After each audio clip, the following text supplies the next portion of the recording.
Hello friends, welcome to our YouTube channel. In this video I'm gonna tell you about how you can fix hanging problem in your Tecno smartphone. Before watching this video, if you have not subscribed to our YouTube channel, then subscribe to it and like our video.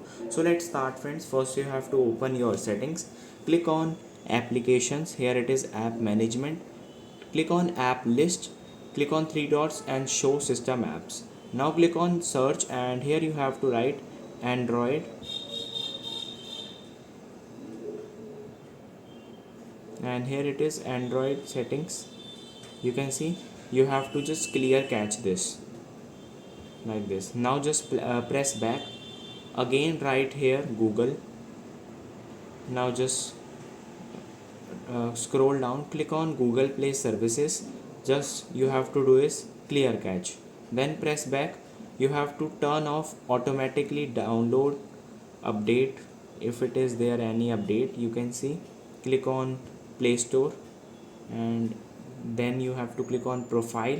Here it is settings, click on network preference and you have to click on don't auto update.